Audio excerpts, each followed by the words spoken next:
Video video করতে গেলে কত যে পরিশ্রম করতে হয় সেটা যারা একমাত্র ভিডিও করে তারাই ভালো জানে। আমি এই মুহূর্তে একদম ঝোপ জঙ্গলের ভেতর দিয়ে ভয়ে ভয়ে হেঁটে যাচ্ছি, কারণ সাপের একটা ভয় আছে, কিংবা বিষাক্ত পোকামাকড় মশা তো আছেই। সবকিছুকে উপেক্ষা করে আপনাদের জন্য ভিডিও বানাতে হচ্ছে।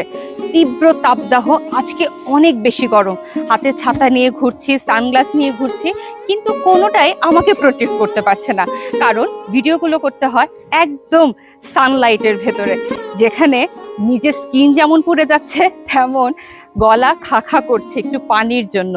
আপনাদের সাথে ভিডিওর অংশবিশেষ একটু শেয়ার করলাম। যারা এখন নতুন নতুন ভিডিও করতে চাচ্ছেন, যারা ভাবছেন আমরা অনলাইন জগতে কাজ করব, তাদের জন্য আজকের এই ভিডিওটা করতে যাচ্ছি। আপনারা একটু ভেবে চিন্তে নেবেন এতটুকু পরিশ্রম আপনার দ্বারা হবে কিনা, কারণ ঘরে বসেই শুধু মনে করতে পারছেন যে ভিডিও করা অনেক ইজি, বাট এইটা খুব একটা ইজি কাজ না। প্রতিদিন ঝড় বৃষ্টি তুফান কিংবা রোদ সবকিছুকে উপেক্ষা করে আপনাকে একটা ভিডিও বানাতেই হবে।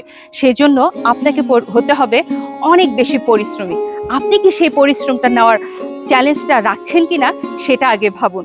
আমি যে কতটুকু পরিশ্রম করছি সেই জন্য আজকের এই ভিডিওতে অনেক বেশি লাইক এবং শেয়ার চাচ্ছি। আমি এই মুহূর্তে শেরপুরের দশানি জমিদার বাড়ি থেকে বের হচ্ছি, এখন আরেকটা ডেস্টিনেশনে যাব। আজকে মোট 7টা ডেস্টিনেশনে আমি ঘুরেছি, তাহলে বুঝুন কতটা পরিশ্রম আমাকে করতে হয় আপনাদের একটা ভালো ভিডিও দেওয়ার জন্য। আজকের আবহাওয়া বেশ প্রকট, তৃষ্ণায় গলা শুকিয়ে গেছে সেই কখন, কিন্তু একটু পানি খাওয়ার প্রয়াস খুঁজে পাচ্ছিলাম না।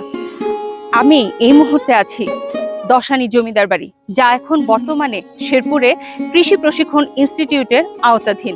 এখানে কৃষি প্রশিক্ষণ ইনস্টিটিউটের অনেক ভবন রয়েছে, ছাত্রীনিবাস রয়েছে, ছাত্রনিবাস রয়েছে, অনেক বড় একটি এলাকা, বিস্তীর্ণ একটি এলাকা, এবং দেখতেও বেশ সুন্দর। যেহেতু কৃষি, গাছ গাছালিতে ভরপুর এবং অনেক নাম না জানা গাছও এখানে বিদ্যমান রয়েছে।